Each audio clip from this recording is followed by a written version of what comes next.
반갑습니다. 샬롬. 주님의 은혜가 오늘도 충만할 줄 믿습니다. 아멘. 오늘은 또 가정의 달, 특별히 어머님 날이라고, 그래서 많은 자녀들이 또 어머님에게 꽃다발도 선사하고 즐거운 시간 많은 이렇게 감사하고 있어요. 그래서 우리가 또 성경에 또 보면은 아들과 딸로 태어나도 또 그들이 또 부모님 밑에서 사랑을 받고 자라하다가 나중에 또 크면은 그 아들과 딸들이 결혼하게 되고 또 자기도 모르게 결혼하게 되면 아들과 딸들을 또 낳으면 또 부모님들을 섬기던 그들이 또 부모님이 돼가는 모습을 볼 수 있어요. 그래서 이 땅에는 또 2대, 3대, 4대가 살면서 오늘 귀한 또 어머니 날에 어머니들 존경하는 마음으로 해피 마더스 데이라고 하고 자녀들이 또 그 사랑에 존경을 표하는 날입니다. 그래서 제가 오늘 목사님에게 SNS를 받았는데 참 감동적인 글이 써 있었어요. 그래서 그 영어로 패밀리라는 얘기 있죠. 패밀리. 그죠? F-A-M-I-L-Y. 패밀리. 근데 패밀리가 F-A가 father. 그죠? 그 다음에 M이 mother. 그리고 I-L-Y가 I love you의 약자랍니다. 제가 처음 들었어요. 그래서 가정의 달 하면은 패밀리 하면 패밀리 안에 제일 father, F-A, father, mother, I love you. 그래서 I love you 하면 어머니 사랑해요 하면은 어머니날 축하하는 거고, 아버님 사랑합니다 하면 또 따로따로 이렇게 있죠. 옛날에는 같이 있었는데, 그래서 아버지 날이 또 따로 있을 줄 믿습니다. 아버님들 섭섭해하지 마시고 몇 주 기다리시면 또 6월달에 또 아버지 날이 있다 그래요. 그래서 저도 아버지가 있으니 아버지가 되니까 우리 어머니 아버님은 또 예수를 잘 믿으시다가 소천하셔서 또 하늘에 계시고, 어저께 또 우리 큰 애가 아버님은 아빠는 엄마에게 마더스데이 축하하래요. 그래서 아빠 엄마는 벌써 소천하셔서 하늘에 계셔서 벌써 인사했다 하면서 하늘을 가리키면서 하니까 얼마나 많이 웃던지. 근데 실제로 히브리서 12장을 보면 우리의 믿음의 선진들이 예수님과 함께 구름처럼 허다한 증인으로 우리 자녀들을 바라보고 있다는 말씀이 히브리서 12장 1절부터 써 있어요. 그래서 축구 경기장에 경주하는, 믿음의 경주를 하는 저와 여러분들을 예수님과 더불어 쳐다보며 굉장히 기뻐하는 마음으로 우리 믿음의 선진들이 계실 줄 믿습니다. 그래서 어머니 날 다시 한번 축하드리면서 예수님이 함께 하시는 집안, 에베소서 5장을 특별히 보면 부부가 서로 예수님을 중심에 두고 사랑하고, 가정의 자녀들도 주 안에서 부모를 공경하며, 그리고 부모를 공경하는 게 저는 그게 계명 중에 사람과 사람에 대한 계명인 줄 알았는데, 예수님께서 구약에서 출애굽기 20장에 하나님께서 10계명의 1계명서부터 5계명까지는 설명을 해주시죠.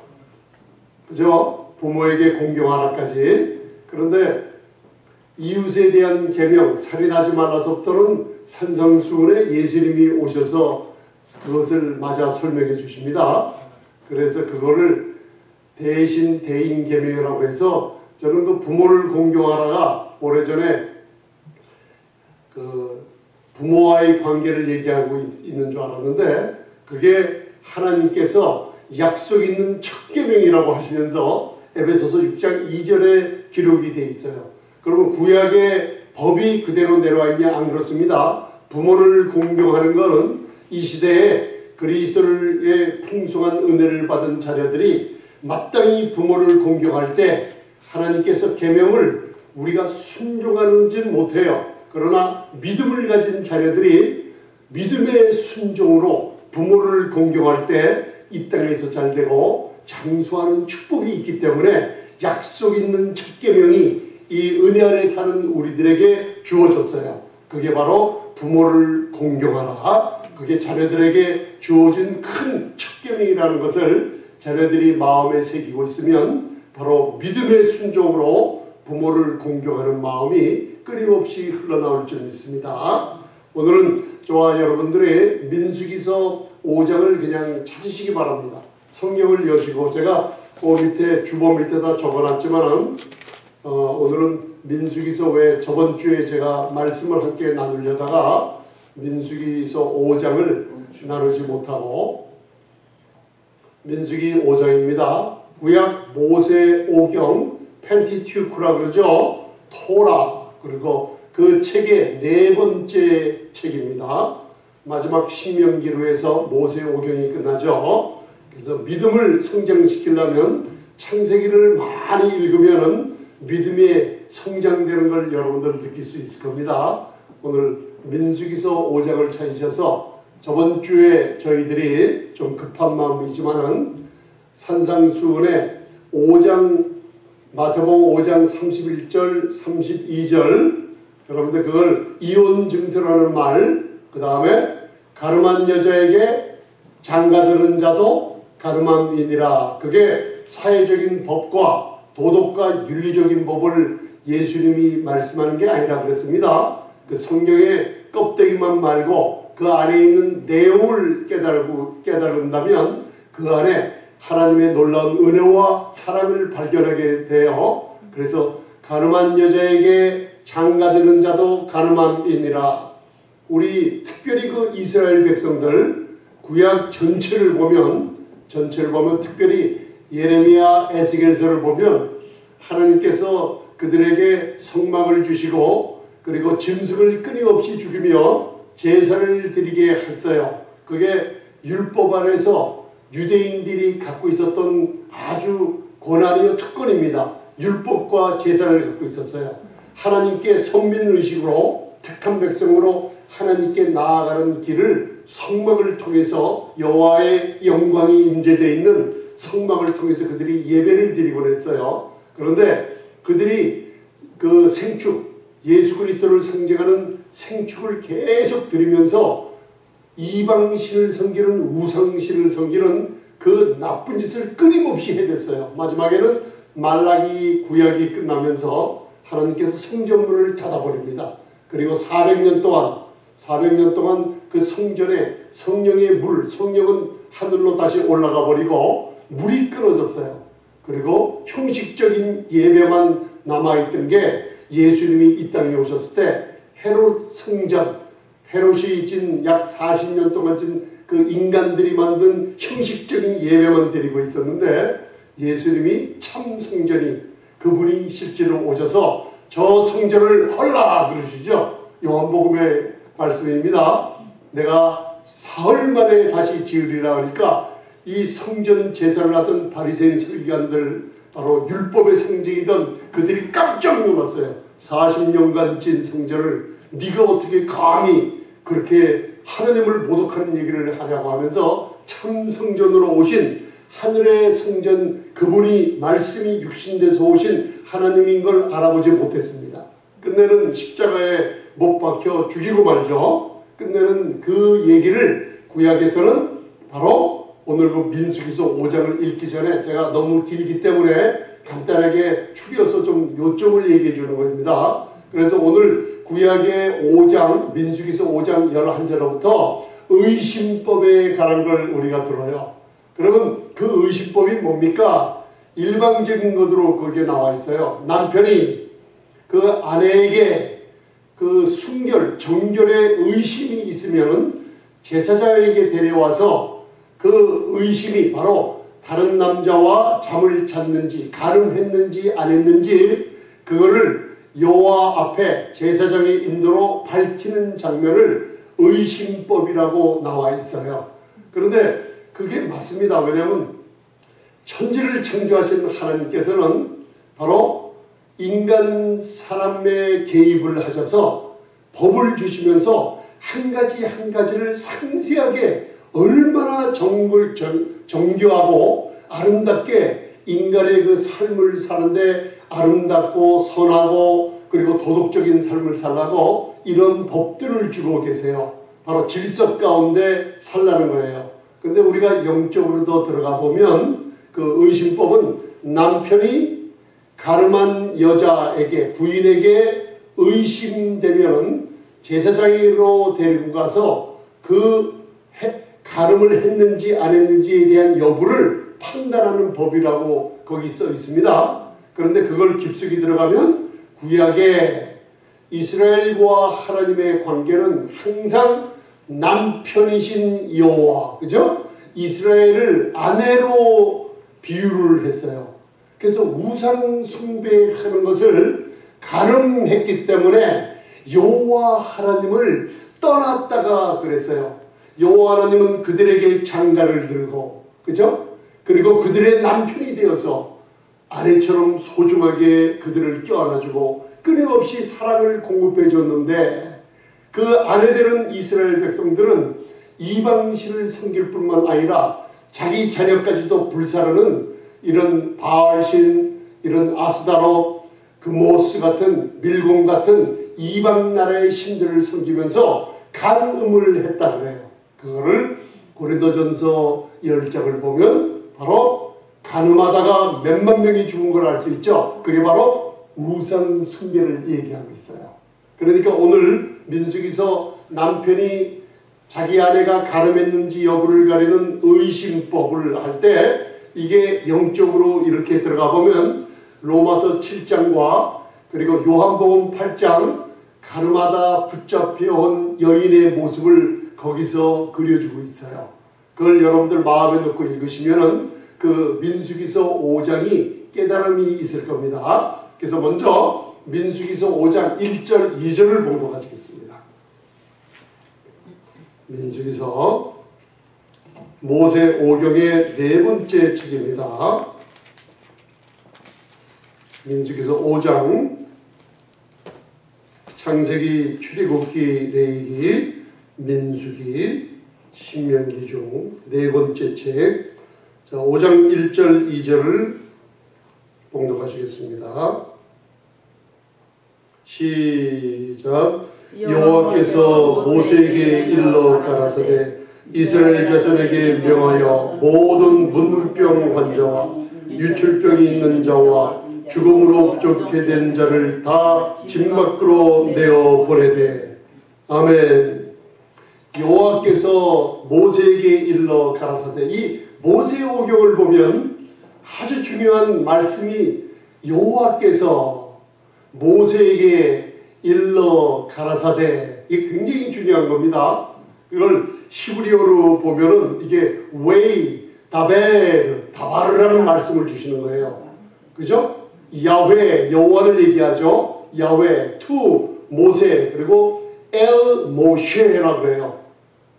웨이, 다바르, 야훼, 야훼가 엘 모셰, 가라사데, 레모르라는 굉장히 중요해요. 그런데 여러분들이 이제는 이 말씀을 읽으면서 산상수훈을 배우니까 기록하세요. 여호와께서 모세에게 일러 가라사대. 그 하나 천지를 창조하신 하나님이 성막에 시은 자의 짐승의 피가 뿌려질 때 하나님은 다바르라는 말씀을 모세와 백성들에게 전해줬어요. 그런데 예수님이 이 땅에 오셨어요. 하나님이신 예수님이. 그리고 산상수훈에서 예수님이 일러 가라사대. 그분이 직접 땅으로 내려오셔서 우리에게, 제자들에게, 사람들에게 간격이 없이 말씀하고 있다는 걸 깨달으시기 바랍니다. 그래서 오늘 이 여호와께서 모세에게 일러 가라사대. 그래서 민수기서 5장은 나라 전체에 대한 부정을 대해서 법을 얘기하고 내보내라. 그 다음 남녀가 여호와 앞에 그 몸으로 패역한 죄를 지으면 바로 정결케 하는 의식을 통해서 하나님의 법을 정해주고, 오늘 저희가 배울 민수기서 5장 11절부터는 바로 간음한 여인에 대한 의심법을 간음했는지 안 했는지를 제사장이 바로 하나님 앞에 가서 결정하는 방법이 나와 있어요. 그렇죠? 그래서 오늘 읽은 세 가지가 있어요. 그게 뭐냐면 민수기서 5장 2절에 내보낼 사람이 누구예요? 모든 문둥병 환자와. 이게 구약의 토라 율법입니다. 지켜야 됩니다. 그리고 여호와께서 말씀하는 거기 때문에 어김없이 순종하고 지켜야만 되는 법이에요. 믿으십니까 여러분들? 문둥병 환자인데 모든 문둥병 환자. 두 번째 유출병 걸린 자들, 그러니까 여인들에게 해당되죠. 유출병, 하혈을 하거나 생명은 피에 있다고 레위기 17장은 얘기하는데 피를 밖으로 쏟으면 죽음이 임하는 거예요. 그래서 유출병이 있는 자가 다 부정케 된 자라 그래서 내쫓습니다. 세 번째 뭐라 그랬죠? 죽음을 만진 자, 그것도 여호와의 진 앞에서 진영에서 내어 쫓아라 그랬어요. 왜?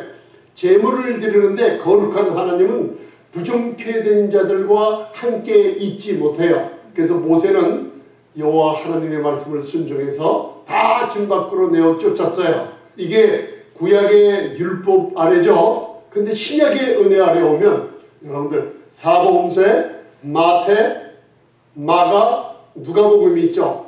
마태복음 8장에서는 구약에서는 모든 문둥병 환자를 내어 보내라고 하는데 신약의 은혜와 진리로 오신 예수님은 문둥병 환자가 산상수훈을 마치고 마태복음 8장에 산에서 예수님이 내려오셨어요. 산상수훈은 율법보다 더 강한 율법을 지키려고 하는 사람들에게 바로 로마서 3장 19절에요.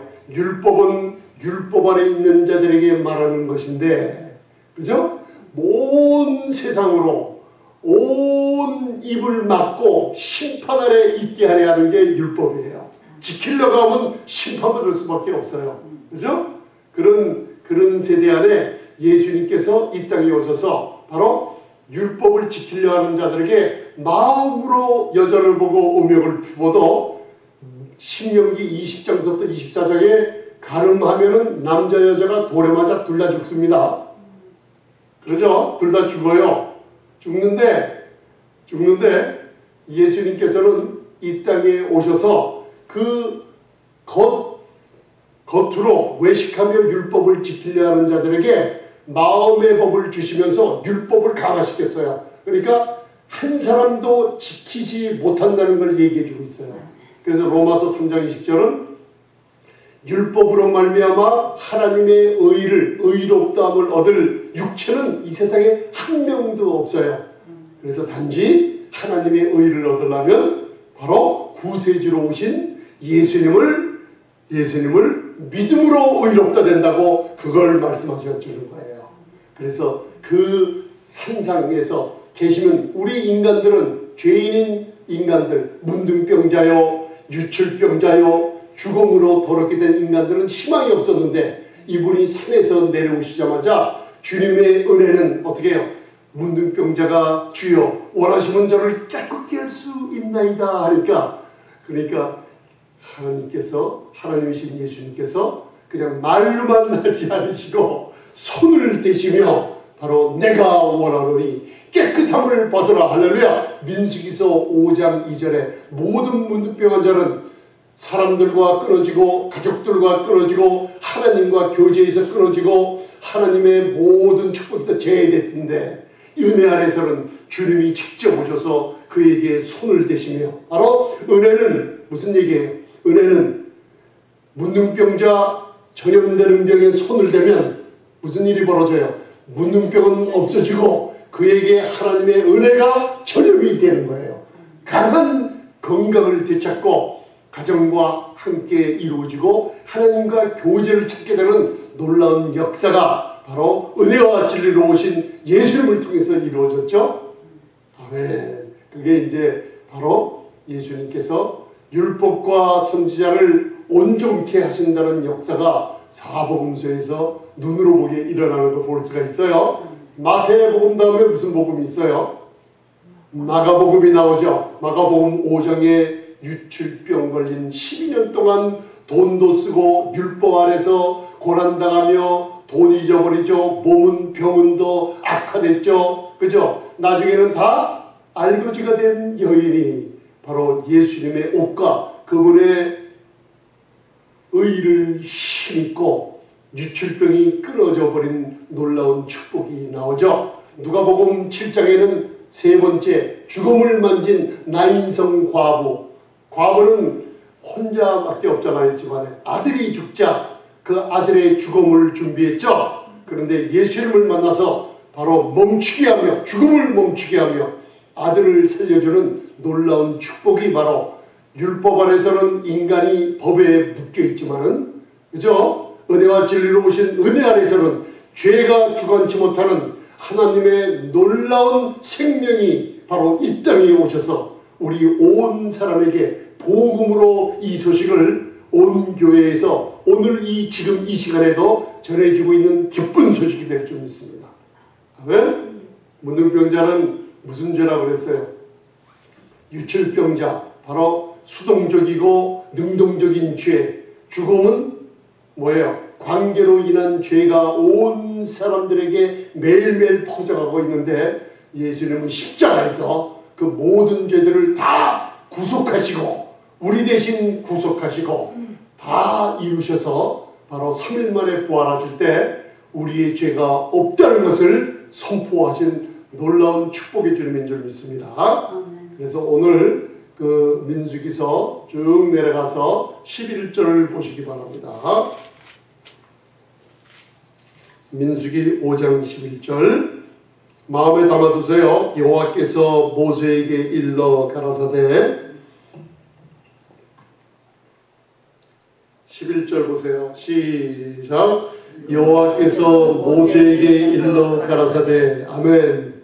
이 놀라운 천지를 창조하신 하나님께서 계속 이 말씀을 쉼없이 해요. 이게 무슨 뜻이냐면 오늘 이 시간에도 저와 여러분들이 이 은혜의 말씀을 오늘날 들어야 될 말씀은 그리스도의 말씀인 믿음을 생기게 하는 그리스도의 말씀을 은혜의 말씀으로 듣게 하는 게 이 마지막 세대에 주님이 주신 2000년 전 사도 바울이 전한 복음이라고 했습니다. 그게 사도행전 20장을 우리가 공부했죠. 은혜의 말씀과 주께 너희를 부탁하니 그 은혜의 말씀은 듣는 사람들에게 그리스도 안에 있는 아브라함의 기업을 유업으로 받게 된다 그랬어요. 그래서 여러분들 은혜의 말씀을 들을 때 예수님의 영광을 보게 되니 오늘 이 시간에도 여호와께서 모세에게 일러 가라사대 이 은혜의 말씀이 성령으로 여러분들 귀에 들리게 하고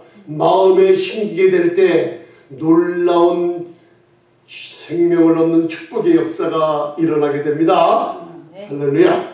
그래서 5장 12절 봉독하시겠습니다. 12절 시작.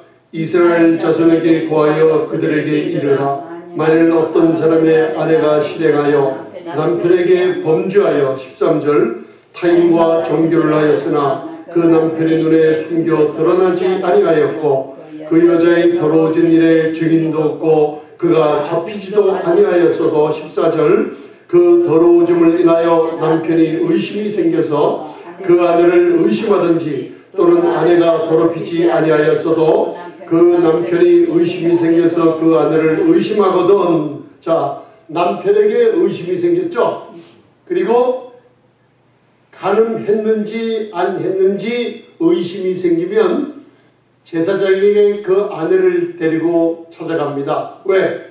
의심을 풀기 위해서 데리고 가는 겁니다. 하나님께서 이제 그런 법들을 주시는 거예요. 그래서 15절 데리고 왔는데 그에게 무엇을 주나 잘 보세요. 15절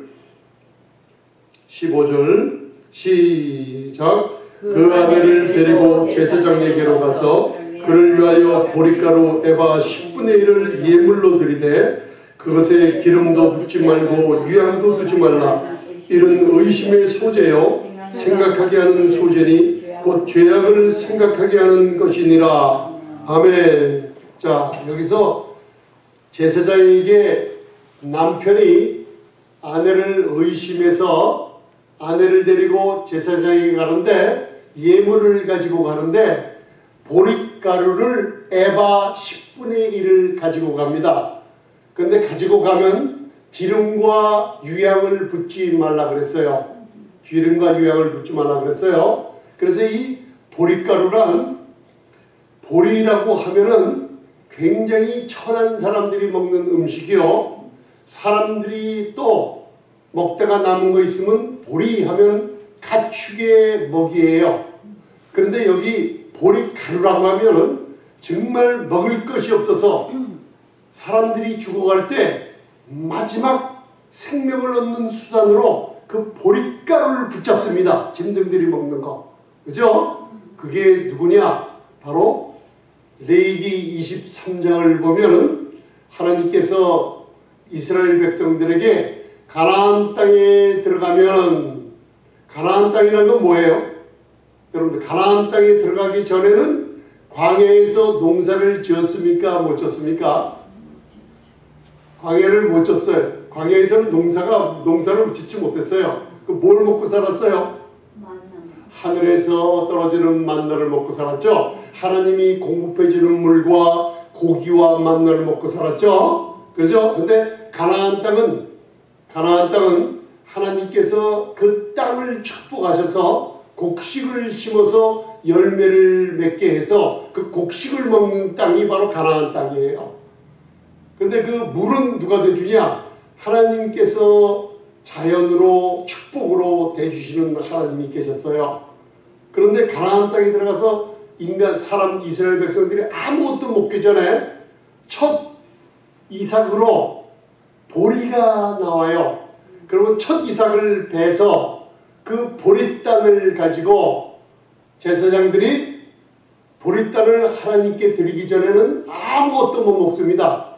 그런데 첫 이삭을 하나님께 드리고 흠없는 1년 된 순양과 그것을 번제로, 그리고 첫 이삭 보리땅을 하나님께 드려요. 이거를 고린도전서 15장 20절에서 첫 이삭의 보리땅이 누구냐? 바로 부활하신 그리스도라는 걸 우리에게 얘기해 주고 있어요. 그죠? 그러고 나서 추수를 하고 나서 그 곡식을 먹고 생계를 유지했어요. 이스라엘 백성들이 풍성한 수확이 있었습니다. 그 예물을 갖고 가는데 에바 10분의 1 보리가루를 갖고 갔어요. 그거를 소제를 삼아요. 우리가 레위기를 공부하면서 5가지 제사를 배웠죠. 그죠? 이게 무슨 제사예요? 번제, 소제, 화목제, 속죄제, 속건제를 배웠습니다. 이거 배웠습니다. 그래서 소제는 곡식을 아주 정교하게 가루로 빻아요. 이 빻은 모습이 사복음서에서 우리를 위해서 이 땅에 오셔서 일을 하시는 예수님의 겸손과 온유를 나타내며 그분의 말없으신 하나님의 놀라운 영광이 행하실 때마다 병자들을 치유하며 놀라운 기적을 베푸시는 그런 소재의 예수님을 상징한다 그랬어요. 아름다운 인격과 신성과 인성을 갖춘 놀라운 주님의 모습이 그 소재 안에 드리는 그 장면 안에 다 담겨져 있습니다, 여러분들. 그래서 레위기를 잘 알면은 복음에 관한, 은혜에 관한 이해가 굉장히 빠릅니다. 그것을 가지고 갑니다. 그래서 민수기서 5장 16절을 보시기 바랍니다. 민수기서 5장 16절. 자, 봉독하시겠습니다. 16, 17절 함께 읽겠습니다. 시작. 제사장은 그 여인으로 가까이 오게 하여 여호와 앞에 세우고 토기에 거룩한 물을 담고 성막바닥에 티끌을 취하여 물에 넣고. 아멘. 자, 17절을 다시 한번 바라보면서 오늘은 제가 여기를 중심으로 해서 신약의 이 뜻이, 이 율법과 선지자를 온전케 하신 예수님의 사역과 사도 바울의 복음의 사역을 잠시 언급하고 이 뜻이 무엇인지를 함께 나누려고 합니다. 그 17절을 다시 한번 보시고 봉독하시겠습니다. 중요한 구절입니다. 자, 시작. 토기에 거룩한 물을 담고 성막바닥에 티끌을 취하여 물에 넣고. 18절. 여인을 여호와 앞에 세우고 그 머리를 풀게 하고 생각하게 하는 소제물 곧 의심의 소제물을 그 두 손에 두고 제사장은 저주가 되게 할 쓴물을 자기 손에 들고. 아멘. 자, 그러면 이제 여러분들 읽은 대로 저를 잠깐 보시기 바랍니다. 쓴물이라고 한 것은 무슨 물이에요? 토기에 물을 담는데 그 물은 그냥 물이 아니에요. 거룩한 물이에요. 그리고 제사장은 하나님을 대행하면서 또 우리의 대제사장이신 예수 그리스도를 상징합니다. 제사장은 토기에, 질그릇에, 이 땅의 그릇이라는 뜻이에요. 토기에 거룩한 물을 담아요. 이 물은 거룩한 물입니다. 땅에. 그리고 성전 바닥에 티끌을 취하여, 그 티끌이 바로 아파르라는 땅에서 먼지라는 뜻이에요. 성막 바닥에 구약의 성막 바닥은 뭐예요? 모래로 되어 있었습니다. 흙으로 되어 있었어요. 거기서 먼지를 취해서 그 거룩한 질그릇 안에 질그릇 안에 거룩한 물이 담겼죠. 그것에 티끌을 집어넣어요. 잘 보세요. 창세기 2장 7절에 여호와 하나님이 그죠? 흙으로 사람을 빚으시고 만드세요. 그죠? 만드시고 그 코에다가 하나님의 생기를 불어 넣으세요. 여호와 하나님이십니다. 그러니 사람이 생명이 된지라 그랬어요. 그거를 히브리어로 웨이 이첼 야훼 엘로임 엣, 그분이 이 흙을 빚으시는데 바로 사람을 빚으셨다는 게 그냥 아담이 아니에요. 하아담, 그 사람을 하아담 아파르민 아담아, 흙에서 먼지를 취해서 빚으셨다는 거예요. 그러니까 여러분들 그 먼지가 오늘 나오는 질그릇 안에 거룩한 물이 담겼죠. 그리고 성막바닥에 티끌을 취해서 인간을 상징해죠. 아무 쓸모없는 인간, 하나님이 먼지를 빚으신 인간, 그죠? 그걸 거룩한 물에 담아요. 그래서 여러분들 오늘 이 장면을 요한복음 6장이 이거를 예수님 앞에 바리새인 서기관들이 가늠하다 현장에서 잡혀온 여인을 앞에 세우고 모세의 율법을 얘기하고 있어요. 그죠? 가늠하다 붙잡혀온 여인은 돌 맞아 죽어야 돼요. 신명기 24장의 말씀입니다. 그 여인이 가늠하다 붙잡혀와요. 근데 오늘도 남편이 아내를 가늠했나 안 했나 의심하고 데려와요. 그 장면이 그대로 나와 있어요. 보세요. 우리가 고린도후서 4장 7절 8절을 읽으면 우리를 뭐라고 비료해요? 이 질그릇 안에, 그죠? 그 질그릇이 누구의? 흙으로 만든 이 질그릇 안에 보배를 가졌으니 능력이 힘이 큰 것이 어디에 있어요? 나에게? 아니에요. 하나님께 있지요. 그죠? 왜? 우리는 질그릇이에요. 그죠? 거룩한 물을, 예수 그리스도를 우리가 믿을 때 그분이 예수님의 보혈이 나의 모든 죄를 씻어주며 하나님께서 3일 만에 그를 죽은 자 가운데 살리신 것을 복음으로 누구든지 들으면 마음으로 믿게 됩니다. 그냥 믿으세요. 믿으면 성령님께서 바로 인치시고 구원받게 해주세요. 그때 무슨 일이 벌어지냐? 여러분들 느낌이나 생각이 아니라 내가 그 말씀을 믿습니다 할 때 예수님이 그리스도의 영 성령으로 우리 안에 들어오게 됩니다. 이게 거듭났다, 구원받았다는 거예요. 많은 사람들이 이걸 어렵다고 생각하는데 그렇지 않습니다. 여러분들 지금 이 시간 말씀을 어느 곳에서 듣고 있든지 여러분들 처한 환경이 어떤 환경이든지 상관없어요. 하나님은 전능하신 분입니다. 아멘. 어떤 범죄를 했든지 상관없어요.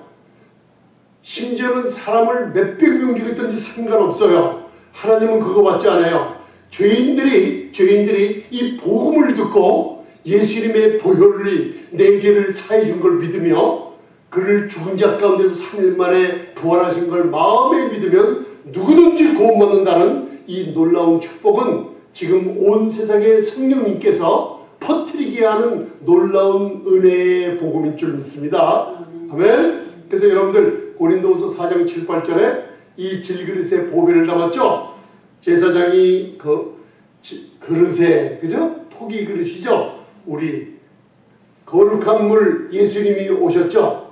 그죠? 성전의 티끌 같은 우리를 어떻게 해요? 거룩한 물 생수에 집어넣어서 어떻게 해요? 정결케 해요. 옛날에 우리 사모님이랑 한 30년쯤 돼요. 전에요. 그때 미국에 와서 우리 그 나이 드신 그 이모님 모시고 그리고 우리 조카랑 그랜드 캐년을 여행을 갔어요.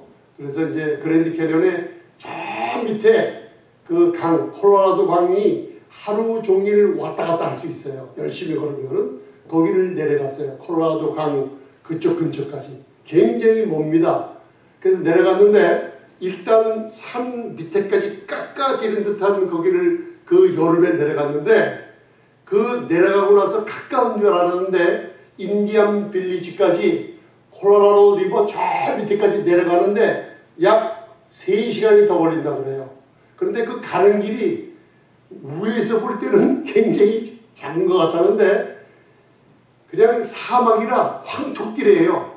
물은 그 왜 정말 먼지, 티끌 같은 붉은 물이 햇빛이 내려쬐 있는데 여러분들 그냥 후 불면 먼지만 쭉 나요.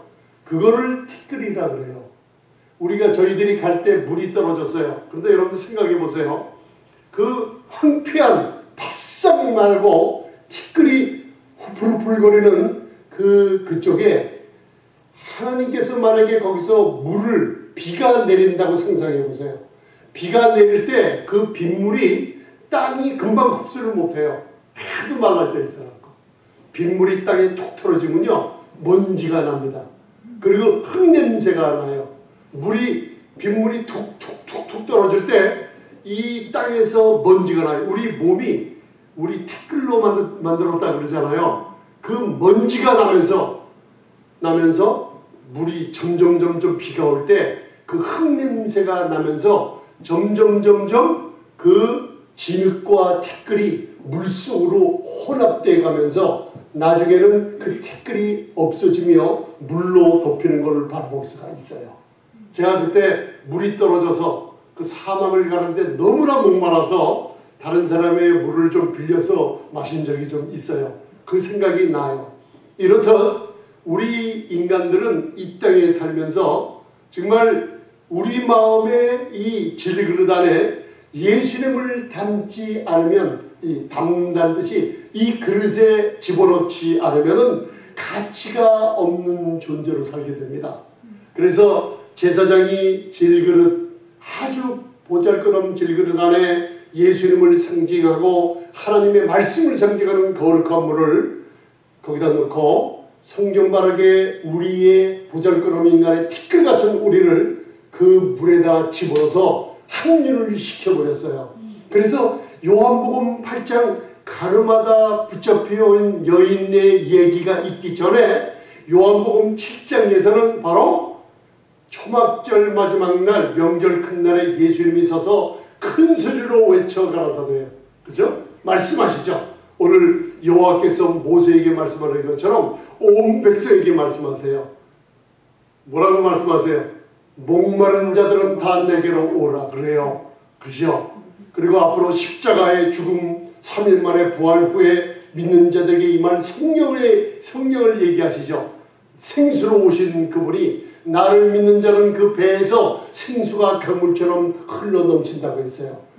그렇죠? 요한복음 7장 37절로부터 39절 얘기해요. 그리고 다음에 가르마다 붙잡혀온 여인의 얘기가 요한복음 8장에 있어요.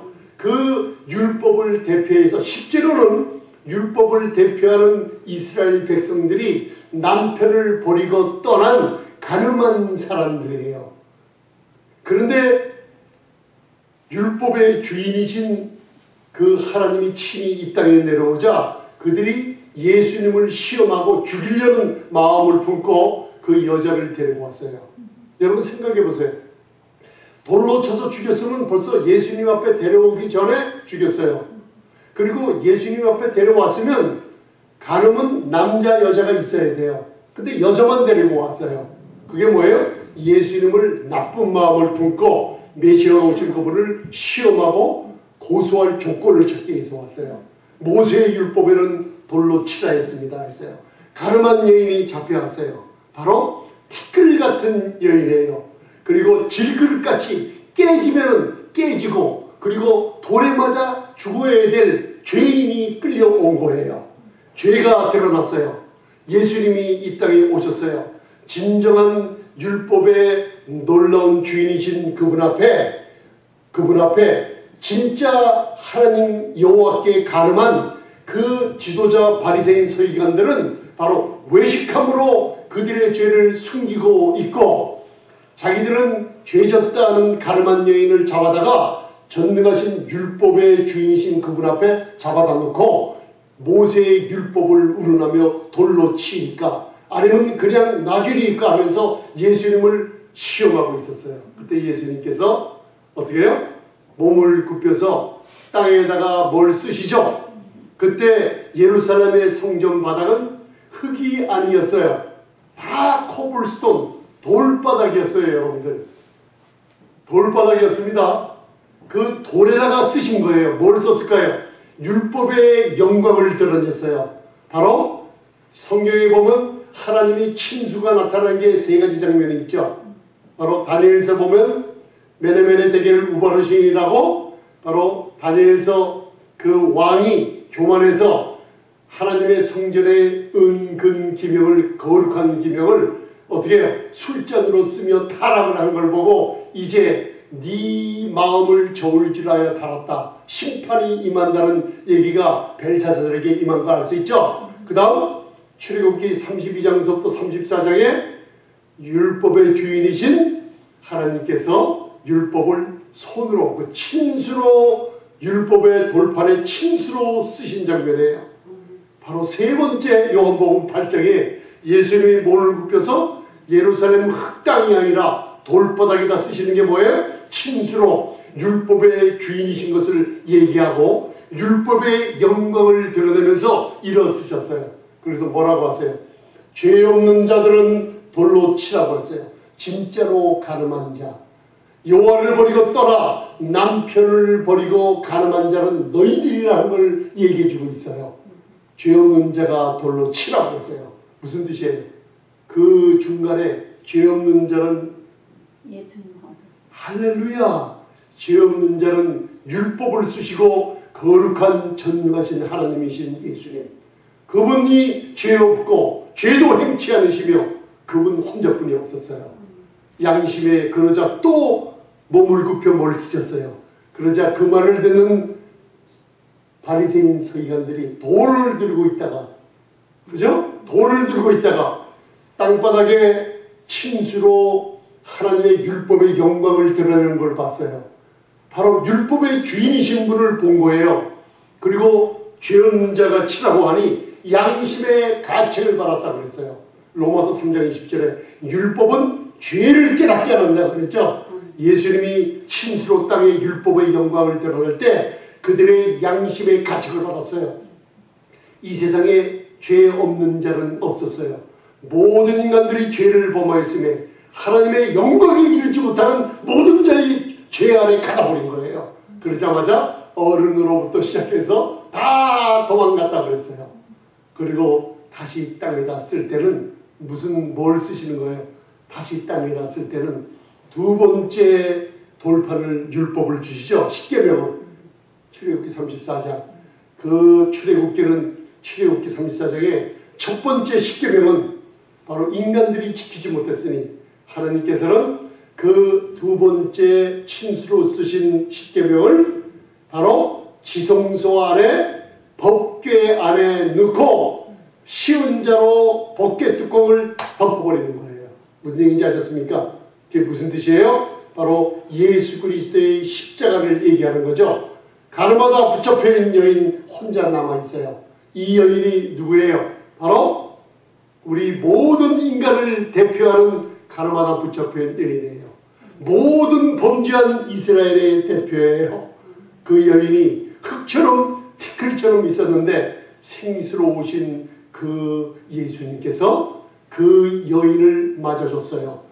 여인의 그릇에 뭐가 담겼어요? 거룩한 물이 담기기 시작하고 티끌이 바로 생수와 혼합되기 시작하면서 그 여인에게 놀라운 생명이 부어지기 시작했어요. 여인아, 너를 고소하고 정죄하는 자들이 어디 있느냐 할 때 주여 아무도 없나이다 할 때 예수님께서 율법의 마침이 되러 오셨죠. 나도 너를 정죄하지 않노라. 이게 복음이에요, 여러분들.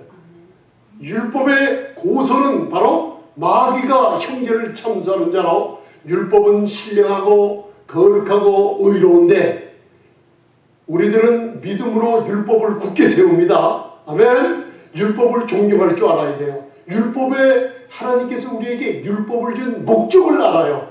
죄를 깨닫는 도구로 쓰는 거예요. 아멘. 그러나 율법으로는 한 사람도 의롭다함이 없어요. 율법에는 너 부인을, 네 형제를 사랑하라는 얘기가 없어요. 율법은 인간의 더러운 모습을 나타내줘요.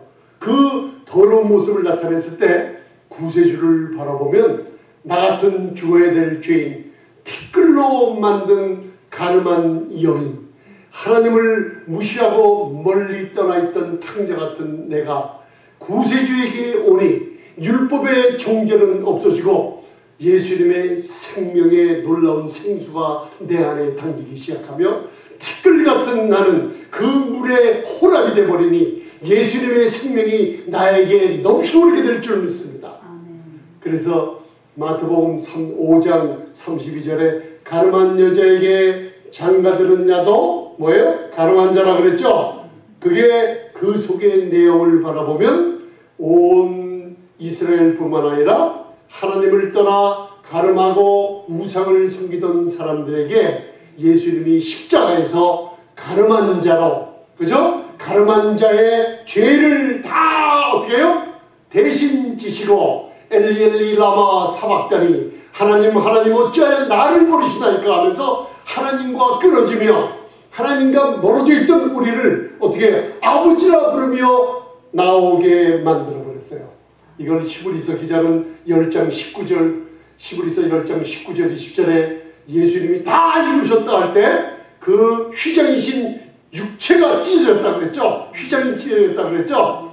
무슨 일이에요? 바로 구약의 율법은 휘장이 막혀서 인간들은 범죄에도 두려워 떨며 법의 심판 안에 있지만은 휘장이 떨어졌어요. 이제 하나님의 공의가 십자가에서 화평과 입맞춰 버렸어요. 누구든지 믿음으로 나오는 자는 하나님을 아버지로 부를 때 휘장은 찢어졌기 때문에 하나님이 직접 나오셔서 죄인들을 껴안아주고 죄인들에게 기쁜 소식을 안겨주며 아들 삼아주시는 게 이게 바로 은혜 아래 있는 저희들에게 전할 복음의 기쁜 소식이라는 거예요. 할렐루야. 그래서 여러분들, 이 여인이 이제는 손에 소재물을 들고 있어요. 그리고 그 의심의 물이 쓴 물이 있어요. 그걸 마시면은 여러분들 범죄를 했으면 창자 속에 들어가면 쓰고 그리고 넓적다리가 떨어지는 아주 비참한 일이 일어나요. 그러나 그 여인이 가늠하지 않았으면 바로 다시 잉태하는 생명을 얻는 놀라운 축복이 일어나요. 제사장이 저주에 쓴 글을 두루마리에 써요. 그 두루마리에 쓴 저주받는다는 글, 만약에 네가 가늠했으면 넓적다리가 떨어지고 배가 붓고 창자가 뒤틀릴 것이다, 이런 저주의 말을 그 쓴 물에다 넣어서 빨아요. 그 물은 써요. 그 물을 여인이 마시기 전에 무슨 일이 벌어져요? 여인 손에 들고 있던 보릿가루 소재를 제사장이 한 움큼 집어다가 번제단에 흔들며 태워버려요. 할렐루야. 바로 가늠하다 붙잡혀 있는 여인, 바로 복음을 듣는 사람들 앞에 구약의 율법은 사람을 정죄하고 우리는 무슨 범죄를 해서 우리의 회개로 살아나는 게 아닙니다. 여러분들, 예수 그리스도의 십자가를 바라보니 보릿가루가 어떻게 해요? 번제단에서 타버렸어요. 말씀이 육신돼서 오셨어요. 바로 하나님께서 친히 육신의 모양, 우리의 육신의 모양을 입고 이 땅에 오셨어요. 제일 짐승들이 먹는 보릿가루처럼 오셨어요. 그분이 우리의 죄를 대속하시며 십자가에서 소재물이 타는 것처럼 온몸을 우리를 위해서 태워버릴 때, 하나님의 심판을 대신 받을 때, 여러분들 아무리 세상의 쓴물, 아무리 저주의 쓴물이 우리에게 올지라도 예수 그리스도의 십자가의 공로는 모든 죄를 사해 주신다는 놀라운 축복이 될 줄 믿습니다. 할렐루야. 그래서 오늘 마지막으로 로마서 7장 1절과 1절부터 4절을 봉독하시고 말씀을 마치겠습니다.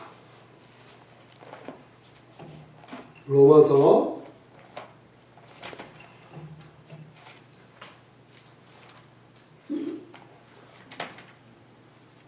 오늘날 현재 많은 교회들이 시내산에다 다시 발을 두고 예수님 그리스도께서 우리를 자유케 하라고 주신 이 복음을 은혜를 자꾸만 하나님의 사랑과 선하심을 들으면 무슨 일이 벌어져요? 은혜 아래 있게 되는 놀라운 축복의 역사가 벌어져요. 그래서 강대상에서 전하는 목사님들이나 성경 공부 가르치는 분들이 어떻게 해요? 이 풍성한 은혜와 의의 선물을 강하게 전하고 하나님의 사랑과 인자하심과 놀라운 선하심을 강하게 선포할 때 무슨 일이 벌어져요? 듣는 사람으로 하여금 죄 아래 율법 아래 거하게 만들어요? 은혜 아래 거하게 만들어요? 은혜 아래 거하게 만들어요. 그러면 왜 그렇게 거하게 만들어야 되는지 아세요? 로마서 6장 14절 사람들로 하여금 죄가 주관하지 못하는 자리에 서게 해야 돼요. 이 강대상에서 율법과 복음, 인본주의 사상이나 사람의 행동을 하라 말라를 잘못 전하면 무슨 일이 벌어지냐면 법 아래만 있게 만들어요. 그러면 죄가 주관해요. 그 죄는 명사인 죄예요. 마귀, 저주, 질병, 재앙 이런 것들을 상징하고 있어요. 그러면 여러분들 법 아래 있는 게 좋습니까? 은혜 아래 있는 게 좋습니까? 당연하죠. 그래서 로마서 6장 14절은 로마서 5장과 로마서 7장의 모든 것을 어떻게 해요? 풀어버리는 열쇠로 주제로 딱 돼 있어요. 바로 죄가 주관하지 못하리니 너희가 율법 아래 있지 않고 은혜 아래 있습니다. 어떻게 이 풍성한 복음의 기쁜 소식을 하나님의 풍성한 은혜를 자꾸만 들을 때 은혜 아래 있게 되니 재앙, 질병, 저주가 어떻게 해요? 우리를 주관하지 못하게 된다는 거예요.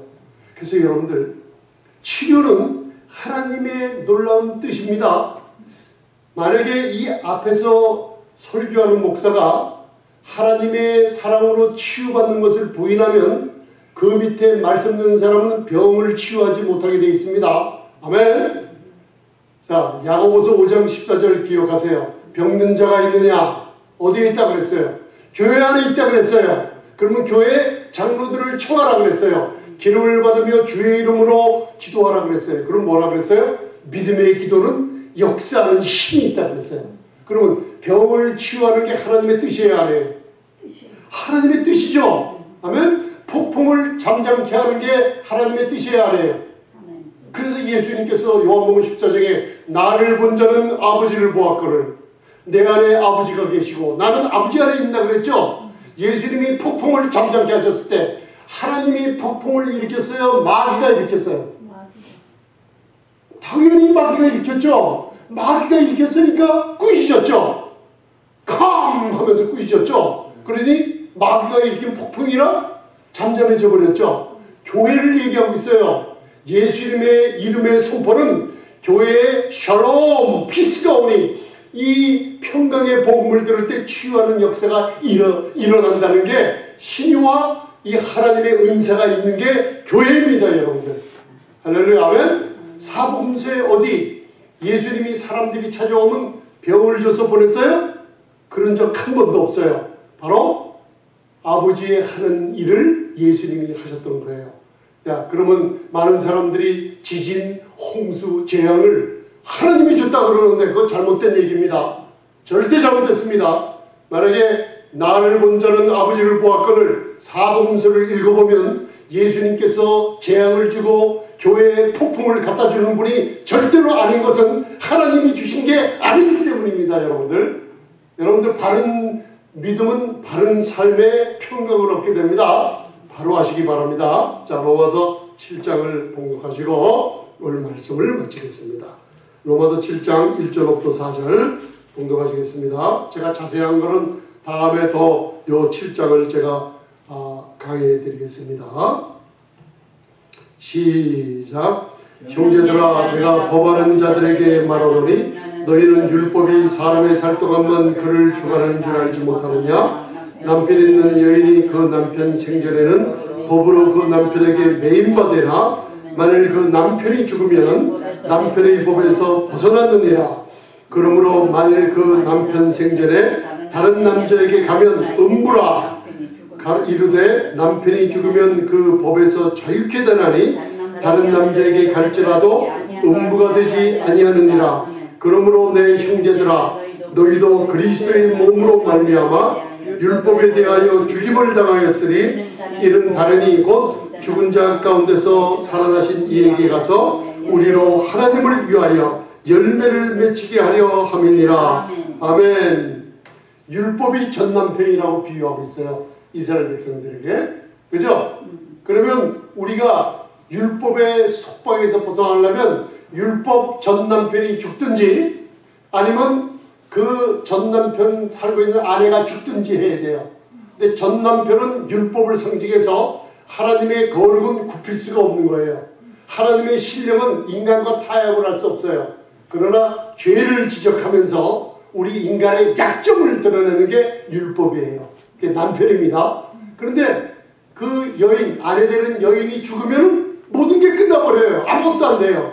그래서 바로 죽은 자 가운데서 다시 사신 예수 그리스도의 그 몸으로 베드로전서 2장 24절 친히 그 몸으로 우리 죄를 담당하셨어요.